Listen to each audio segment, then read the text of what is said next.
Luis forgot me on that rainy night. He thought I would show up the next day like nothing had happened, as I always did. But I had forgotten everything after the age of 16, including him. I returned to the small town in my memories and opened a flower shop. Later, a reality show came to film in the town, and under the watchful eyes of cameras and passersby, this top-tier celebrity ran toward the flower shop, eyes red, completely disregarding his image. Chapter 1. This was already my 7th day in the hospital. I had tried multiple times to convince the doctor that there was nothing wrong with me, but he insisted I was suffering from amnesia. His stubbornness made me laugh. Wouldn't I know best whether I had memory loss or not? I said, "Doctor, I remember where I live. I remember my classmates from elementary, middle, and high school. How could I possibly have amnesia? I want to be discharged. I'm really fine." Seeing that he remained unmoved, I started sobbing and pleading, "Uncle, please have some pity on me. I barely have any money left in my bank card. My phone's broken, and my family is probably really worried about me." He stared at me in silence for a long while, then finally nodded helplessly. "All right." Once I stepped outside, I took a deep breath of fresh air. The smell of disinfectant in the hospital had become unbearable over the past few days. The noonday sun felt warm on my skin. I scratched my head, looking at the now slightly unfamiliar surroundings. I asked around and found my way to a phone shop to buy a new phone. Staring blankly at the screen, I suddenly remembered I had thrown away my crushed old phone along with all the contacts in it. So I asked around again and headed to get a new SIM card. Just then, the giant screen on the International Trade Building was playing an interview with a celebrity, and a crowd had gathered in front. As I passed by, some excited fans were asking about the person on screen. Nearby uncles and aunties answered, "He's called Luis. He's a rising top-tier star. The young man's good-looking and talented. Please support him." Hearing that, I looked up at the screen out of curiosity. The host smiled and said, "The top comment in the live chat is, for someone as good-looking as Luis, is there any love he can't have?" The man was indeed very handsome, highbrow bones, red lips, white teeth. When he smiled slightly, he said, "At the moment, no, there isn't." The girl next to him covered her mouth and laughed. She had the sweet, innocent look of the girl next door. She said, "I thought you were going to say you did, so I could gossip a bit." The people around them were all whispering how perfect they looked together. I blinked. The man looked oddly familiar. Then I shook my head. Aren't all celebrities kind of familiar? And I continued walking forward. Chapter 2. After the interview, Luis returned backstage. He scanned the room, but still didn't see me. His expression darkened, and he asked his manager, "Where's Miranda?" The manager looked troubled. "I don't know either. I can't reach her." Did something happen to Miranda? The moment Luis heard that, his heart skipped a beat, but then he remembered how he had left me behind at the hotel that night. He figured I was probably just throwing a tantrum again. Thinking that, he felt relieved and told the manager, "Send her a message. If I don't see her again tonight, I don't ever want to see her again." After buying what I needed and handling everything, I looked down at my empty hands. Had I been traveling and got robbed? After buying a plane ticket back to Yanqing, I sat in a chair waiting to board. I lowered my head, downloading the apps I needed and logging in. There was a commotion at the gate. I turned to look. The scene was quite intense. A crowd had gathered around someone, and others were filming with phones and cameras. He must have been pretty famous. I looked away again, and suddenly the doctor's words echoed in my mind. "You must have forgotten something." Forgotten something? Forgotten what?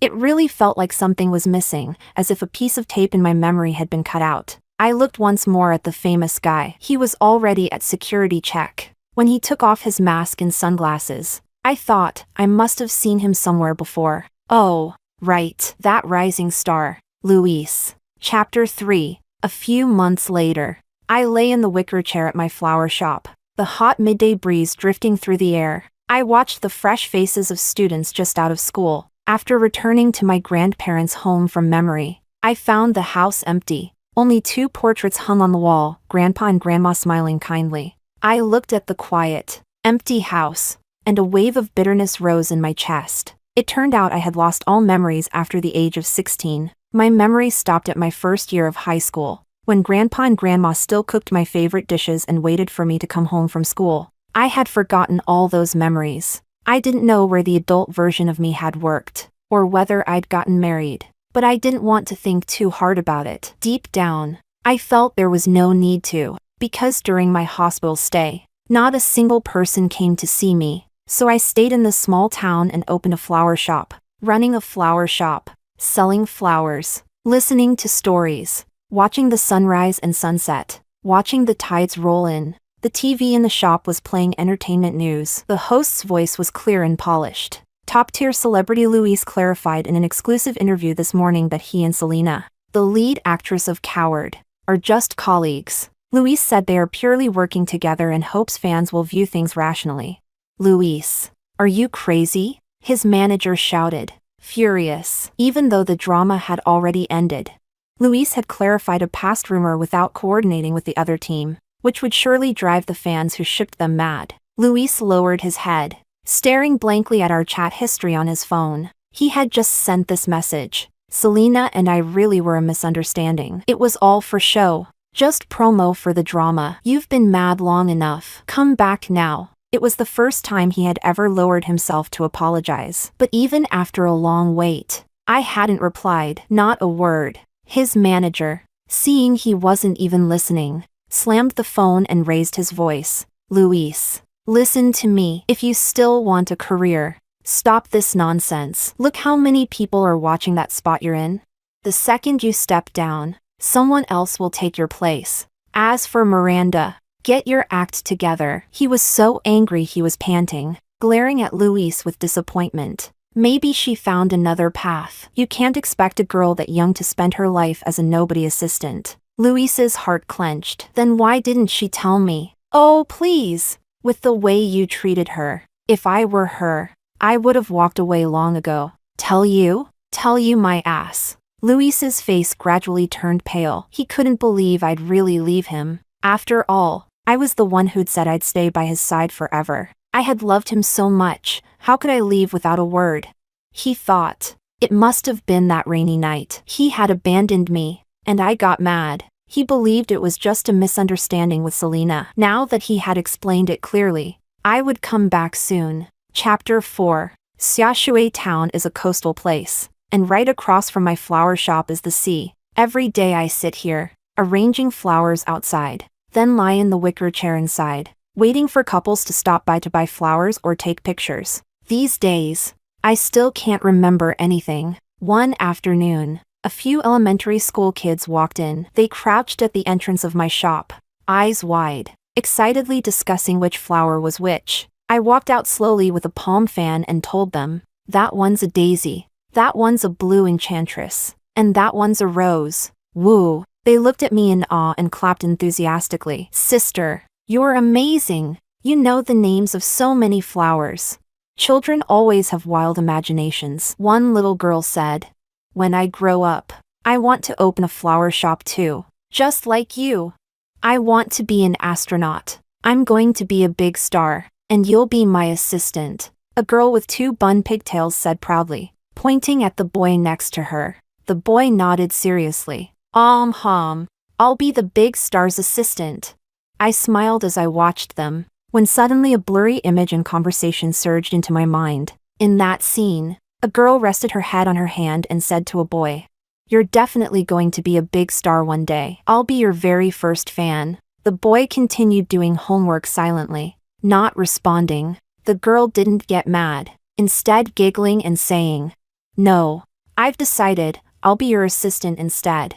It hurt a lot. I clutched my head and stumbled back inside the shop, collapsing into a chair. After a while, when I caught my breath, my chest was still heaving. The boy in that memory, who was he? Chapter 5. The answer came to me later while cleaning the attic. I had gone up to store some unfinished dried flowers, and while organizing, I found a yellowed notebook inside an old box. A few beams of sunlight filtered through the window into the small attic, and the dust in the air became visible in the light. I thought about it. This notebook didn't seem like something I had written before 16. It must have been something I wrote after that. Haha. Today the big star and I came to North City. It's so big and pretty here. This didn't look like a diary, there weren't even dates. I probably just grabbed a notebook and wrote when I felt like it. I sat on the stairs, leaning against the wall, flipping through the pages. None of it felt familiar. I was like a stranger peeking into a young girl's heart. On the next page, there was a date, August 1st, 20XX. I forgot to bring water for Selena today. That's what he yelled at me for. But I'm just his assistant, not Selena's. Is he starting to like Selena too? Selena? Who's that? My lips tightened. The girl in the diary seemed very sad. Was he someone I liked? August 2nd, 20XX. They filmed a kissing scene today. I know it's just acting, but I still felt sad. Why does Selena always mess up right at the key moment? They kissed so many times already. I really want to curse her out. October 11th, 20XX. Today is both my birthday and Selena's, but he chose to celebrate with her. The place was fancy. Selena looked stunning, with a crystal crown like a princess. And he looked so happy next to her. But why am I always the one being left behind? I don't want to like him anymore. There were dried stains on the yellowed paper. I pressed my hand over them, feeling a tight ache in my chest. So even as an adult, I was never someone's first choice. Why did I make myself so small? November 1st, 20XX. Aw, he kissed me today. He kissed me. I'm so happy. So happy. He must like me, right? Definitely. I blinked slowly, letting out a silent sigh, and walked downstairs. People who aren't loved always use even the tiniest sweetness to erase all the hurt from before, just to create an illusion that maybe he loves me too. After filming wrapped for the day, Luis quietly returned to his trailer. Director Nestor, who had worked with him before, rubbed his stubble and asked thoughtfully, "Where's that little girl who used to follow you around?" "I haven't seen her since we started filming." He remembered her vividly, always smiling, kind-tempered, running around the set. Every time he lost his temper, she'd show up cheerfully and say, "Come on, Director Nestor. Don't be mad. I brought you some special tea from home to calm your fire."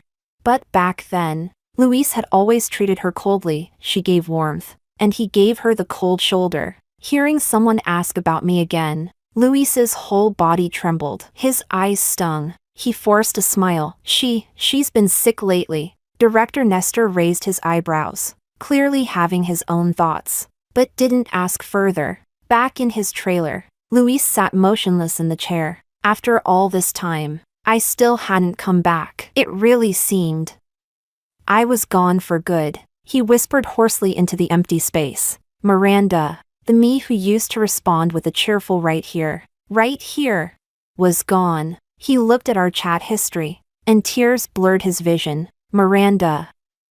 I was wrong. Where did you go?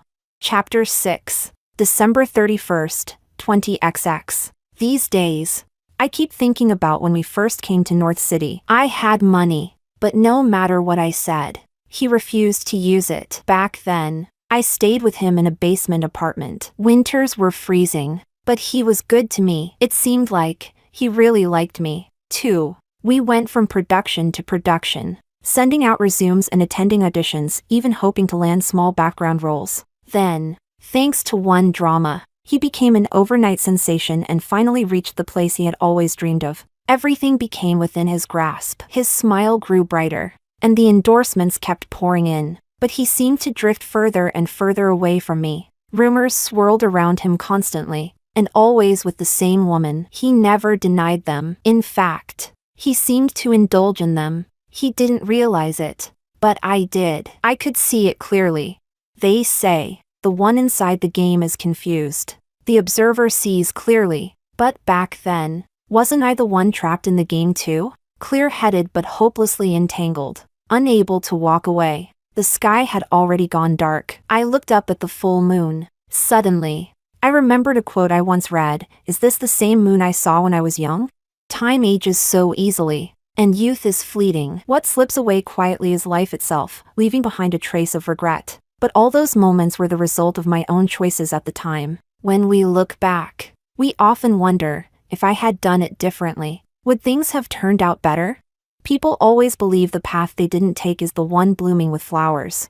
forgetting how they felt and thought at the time. I walked home beneath the moonlight. Chapter 7. That day, the lazy sun shone into the shop. Outside, a child ran around happily with a pinwheel. His parents followed behind, smiling with doting affection. I found myself smiling too, my chin resting on my hand. So happy, I thought. These days, bits and pieces of my memories have started to return. When I was very young, my parents got divorced. Neither of them wanted me. They both saw me as a burden. They couldn't give me love, so they gave me money instead. In my dim memories, I remember just after finishing my college entrance exams at 18.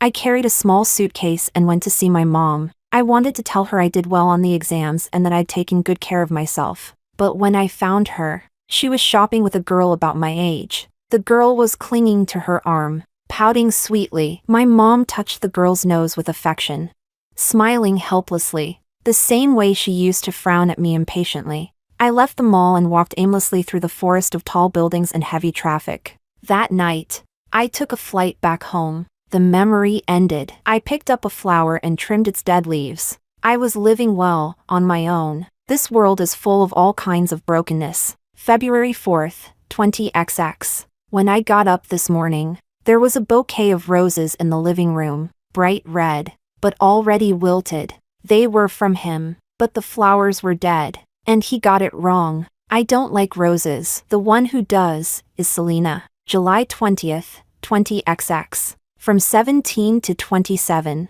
I stayed by his side year after year. That's enough. It's time for me to live the life I want. I want to open a flower shop, go back to Xiaoshui town, watch the sun rise and set, and grow old slowly.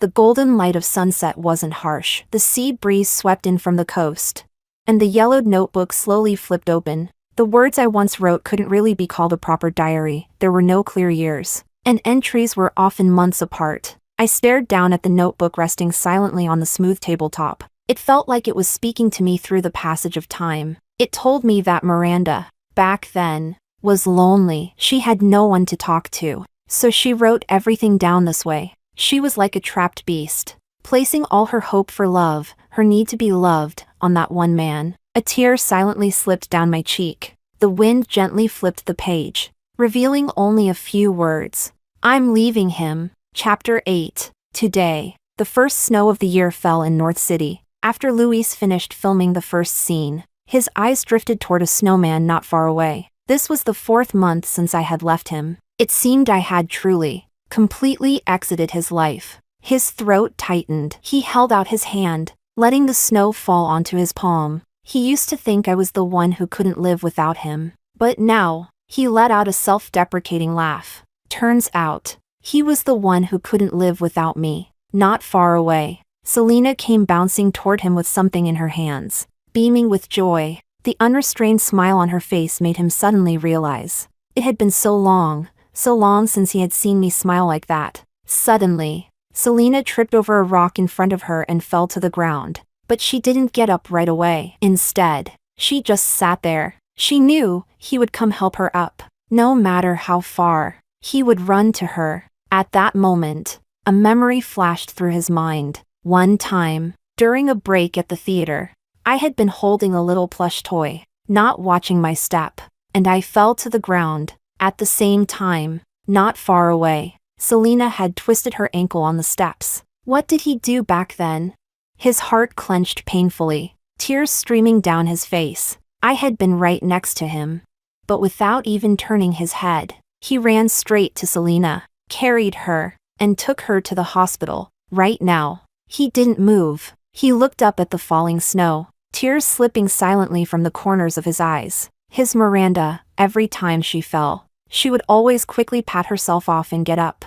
No matter how much it hurt, as if she had long known, no one would help her up. Selena, seeing Luis still hadn't come to help her, and that he hadn't even asked if she was okay, pouted and walked over to him, annoyed. Why didn't you come help me?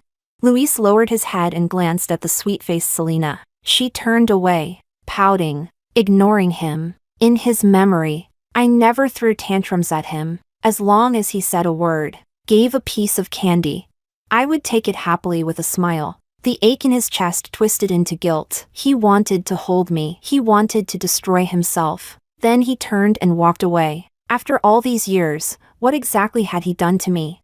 Luis. Selena called out behind him, angry that he hadn't even said a single caring word before walking away. Chapter 9. Time passed bit by bit, and it felt like I was starting to remember something. But in my mind, there was always a man whose face I couldn't quite make out. He wasn't exactly kind to me, but on that day, the day I missed Grandpa and Grandma so terribly, he gave me a piece of candy and a hug. That candy was sweet, so sweet it reached straight into my heart. And that hug was warm, so warm, that all the bad things he ever did to me afterward were offset by that one embrace. Sigh. I let out a breath. Children without shoes always rush to walk faster. Those who lack love always try to find it in the tiniest details. Miranda, how pitiful you are. I looked up. The sky had turned dark and heavy, the air filled with the pressure of an oncoming storm. I hurried to bring the flowers inside, but I slipped on the still damp soil I hadn't cleaned up.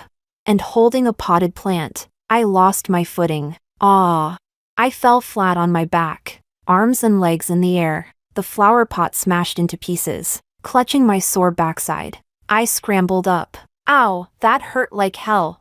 Worse still, there were still so many flowers outside. Grimacing, I rubbed my lower back and headed back out. I strained to lift a large bucket of flowers, when suddenly, from ahead, a man's voice called out in delight, trembling with emotion, "Miranda, is that you?" Huh? Me? Peering through the flowers in my arms, I saw a large crowd. Some people even holding cameras. At the center was a handsome man, face lit with joy, but the stunning woman beside him didn't look too pleased. Time was tight. I didn't have time to waste on this. I tossed out a quick reply, "Yeah, that's me," and the moment I turned away, that top-tier celebrity, under the gazes of both cameras and strangers, rushed toward me, eyes reddening, completely disregarding his image. When he blocked my way, I thought, what is this guy's problem? Can't he see I'm busy? But on the surface, I simply smiled and asked, "Sir, would you like to buy some flowers?" The joy Luis had felt just moments ago was instantly doused by my words. He stared at me in a daze, lips slightly parted. "Miranda, are you still mad at me?" I looked him up and down, and suddenly remembered he was the celebrity I'd seen on that giant screen. But what he said sounded strange. We didn't even know each other. Why would I be mad at him? I sighed helplessly. "Sorry. I think you've got the wrong person. We don't know each other. Also, if you're not buying flowers, please don't block the way. Thank you." He stood there, dazed, as I stepped around him and walked past. Then, like he'd woken from a dream, he said, "Are you moving flowers? Let me help." I turned back and saw him carrying 2 large buckets, one in each hand. I shrugged. Free labor? Why not? Once the flowers were moved inside, I was ready to close the shop and go home. He looked at me with bright eyes, like a kid waiting to be praised. I glanced at him, then at Selena, who was biting her lip under the eaves, clearly upset. "Let me see if I have something for you to eat," I said. I rummaged through some boxes and actually found 2 bottles of AD calcium milk. I kept my polite smile as I handed one to Luis. "Thanks for the help. You can give this one to your girlfriend," I said. "I'm closing up now. It's about to rain, so you two should go." Luis panicked and immediately explained. "No, you misunderstood. There's really nothing between us. We're just here to film a variety show." Luis. Selena was on the verge of tears, but when she looked at me, her gaze was filled with resentment. "Huh?" I was speechless. "What did I do to you?" Seriously. I rolled my eyes inwardly. I reached out and took the bottle of AD milk back from Luis's hand. "Screw it. I'll drink it myself." I couldn't be bothered with them and turned to leave. "Miranda." Luis chased after me, trying to explain. "You really misunderstood. She and I are just colleagues. Did you see the news? I already cleared up everything." I poked the straw into the bottle and shot him a sideways glance. "No. I already told you, I'm going home. Stop following me. Just because you're a celebrity doesn't mean I won't scold you. Don't follow me. Don't cause trouble. Whatever you two have going on, It's got nothing to do with me. At this point, the streets were full of people closing up shops and heading home. Luis's face went pale in an instant. He nervously grabbed my hand. Miranda, what's wrong with you? Don't scare me. Ugh, headache. And worse, Selena was still following behind us. Two celebrities. And I know how powerful C-pop fans can be. I yanked my hand free and looked him in the eyes seriously. I'll say it one more time, yes. My name is Miranda. But I'm not the Miranda you know. You've got the wrong person. Just someone with the same name. Stop following me. What if that girl behind you gets the wrong idea? Goodbye. And just then, rain started falling, fat drops that stung as they hit my skin. Fantastic. I told them it was going to rain, and they still blocked me. I quickened my pace. Luis finally came to his senses and called after me. Miranda, slow down. Be careful or you'll. Thud. Right in front of me was a pothole. I didn't see it and stepped right into it. Face first into the ground. Miranda. Pain shot through my palms and knees. Mud splashed all over me. I clenched my teeth. Rain blurring my vision as I tried to get up. Damn it, jinxed it. Luis saw me fall and cried out. He tried to run toward me, but then came Selena's sobs from behind. He turned back. Selena had also slipped and fallen. Tears welled up in her eyes as she stared at him, biting her lip. Luis clenched both fists tightly. When he looked back again, I was already limping far away. He closed his eyes, then turned around to check on Selena's injuries. After taking a shower, I came out drying my hair and casually caught sight of the diary on the desk. Him, Luis, Selena. I sat down at the desk and began to think. What a coincidence. Huh? Even more annoying. Just when my life had finally settled, it was disrupted again. Chapter 10. The next morning at 9. As soon as I opened the door, I saw Luis standing stiffly outside. He looked exhausted, dark circles under his eyes, like he hadn't slept all night. The moment he saw me, he hurried over, guilt written all over his face. He slapped himself hard. Miranda, I'm sorry. I didn't know. I didn't know things would turn out like that. If I had known, I would never have done it. I was wrong. Miranda, please, give me another chance. Come home with me. I looked at him, my heart calm, completely calm. I didn't know if the Miranda before the memory loss would have agreed. But I was the Miranda now. No. I looked at him coldly. Stay away from me. Luis looked at me pleadingly. Miranda, you lost your memory. Can we go see a doctor? When you recover, we'll get married. I'm begging you. Please don't treat me like this. His pain didn't seem fake this time, but I smiled and asked him, You say you love me? He immediately nodded, flustered, and pulled out the roses he had hidden behind his back. I smiled again. This time the roses were fresh, vibrant red, not wilted. But unfortunately, I don't like them. I raised my hand and knocked them to the ground. Petals scattered, carried away by the wind. Luis stood there, soulless, staring at the fallen roses, his whole body seeming to collapse. I stared at him coldly and said, Let me make this clear, I've never liked roses. The one who likes roses is Selena. And you say you love me? But you left me again and again to run to her. Are you insulting me? Or insulting the word love? He shook his head desperately, his eyes bloodshot. The baby's dead. And now you bring the milk? The body's already rotting, full of maggots. Miranda! Selena rushed over and shoved me hard. What gives you the right to talk to him like that? To treat him like this? Her eyes burned with fury as she glared at me, then turned to comfort Luis. But Luis stepped aside, avoiding her touch. He frowned. Who told you to come here? Selena looked wronged. She's treating you like this. I'm doing this for you. How can you say that to me? So?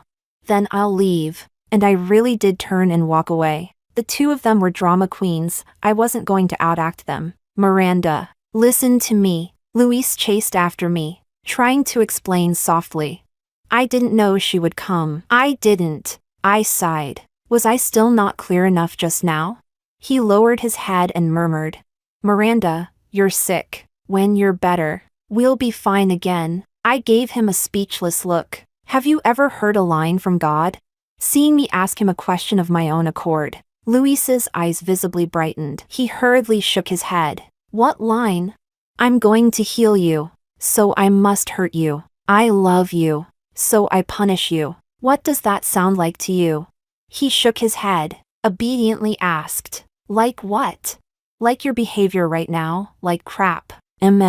He didn't get angry or argue. He just smiled, like someone willing to let me hit or scold him as much as I wanted.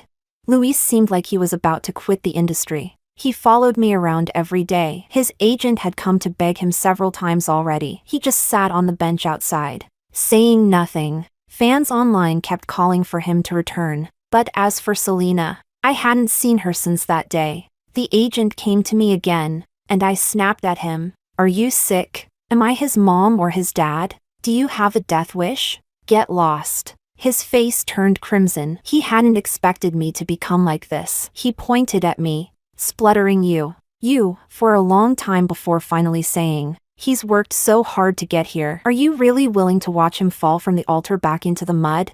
I was arranging flowers. He'd guessed right. I said casually, I'd rather like to see that. Later, I saw Selena again. That day I'd said I wanted cake. This was the first request I'd made of Luis in so long. His eyes lit up, and he smiled at me. Wait for me in the shop. I'll be right back. Selena looked at me coldly and said viciously, I thought you would have died that night in the rain. Tough life. Her words had no effect on me. I pressed my lips together, silent. Instead, she lost her patience. Threw out a check. There's $1 million here. Go abroad. Never come back. Never contact Luis again. I almost laughed as I picked up the check. It felt like breaking the fourth wall. Something I'd only ever seen in domineering CEO novels was happening to me. I looked up at her. Selena stood with her arms crossed, glaring at me angrily. She really did have the aura of a spoiled little princess. And in fact, she truly was a princess. I had seen her long before, back when I'd finished the college entrance exams.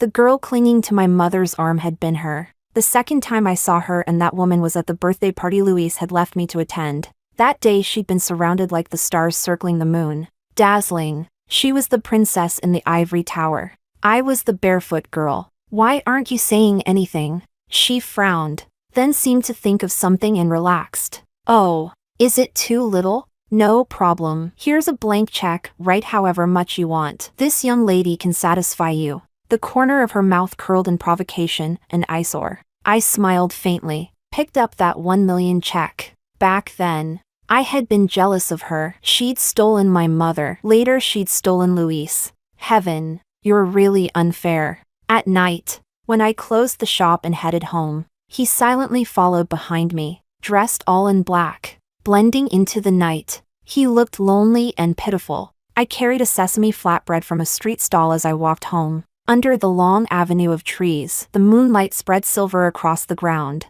On both sides, houses had their lights on. Where there's light, there's people. Where there's people, someone's waiting. Miranda, have you remembered something? Luis asked softly, eyes full of hope. I didn't answer, kept walking. Perhaps my life's road was destined to be lonely. A father who didn't love me, a mother who didn't care, both cheating in their marriage. Then divorcing. They didn't want me, only gave money, not love. And now he was like this. So tiresome. Chapter 11. Luis was always looking for something that might help me remember the past. He believed that as long as I remembered, there was still a chance for us. But there's a saying, you can never wake someone who's pretending to be asleep. Someone as smart as Luis, didn't he realize? I wasn't asleep, I was just playing dead. That day, he came in carrying a lunchbox. While opening it, he smiled and said, look, it's your favorite, braised chicken feet. Every time I didn't have to go on business trips, you'd go to the supermarket a day early and buy a big bag. You said they were perfect for watching dramas at night. I tried to learn how to make them. Try them. See if they taste right? His fingers were covered in band-aids. Ugly things. I sighed. Luis, stop wasting your time on me. I'm actually quite satisfied with my life, alone. As the words left my mouth, Luis suddenly hugged me tightly. He felt that I truly didn't want him anymore. But Miranda, I don't want to lose you. when you weren't around. I didn't even know how I got through each day. When we were filming, you used to chatter in my ear. You always went home with me, cooked for me, smiled at me, but after you left, it felt like something was missing, and it hurt. It hurt like hell. I can't live without you. Miranda, please, let's go home, okay?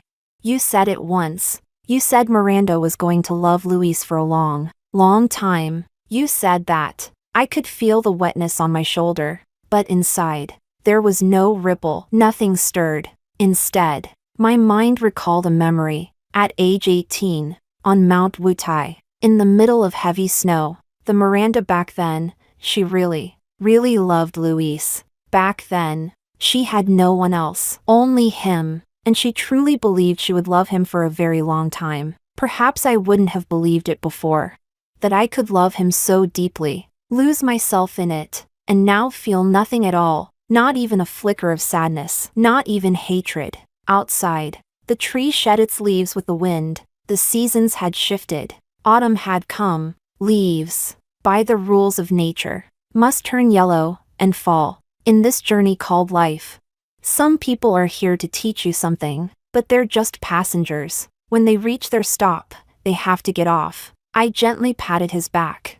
Just like the year I lost Grandpa and Grandma at 17, the way he had once softly patted my back to comfort me. Luis, we both need to move forward. Before leaving, he came to the shop, red-eyed, dragging his suitcase. He had lost weight. His stubble was showing. He asked, Miranda, will you stay here forever? I replied, no. A single tear slid down from his eye. His knuckles turned white from gripping the suitcase handle too tightly. He stood there for a long, long time. When the time comes, where will he go to look for me? Will he still be able to find me? His voice was hoarse, his eyes filled with despair. So that night, in the rain, I lost you. I said nothing. That day, I didn't go see him off. I just watched the planes flying overhead, guessing which one he might be on. Letting go. I've been learning how to do that since I was a child. Unloved by my parents. Losing my grandparents. Luis, who once didn't love me. That night, I walked the familiar road again. Once more, it was just me. The moonlight was bright, but the road ahead was a little dim. It's okay. I walked forward, light-footed, without looking back. Softly humming, in the day I'm a clownish mess. Pretending not to care. At night, I'm a sorrowful beast. Ripping at loneliness. I was once a sensitive creature, feeling every touch with care. Now I'm just a sad, sad monster.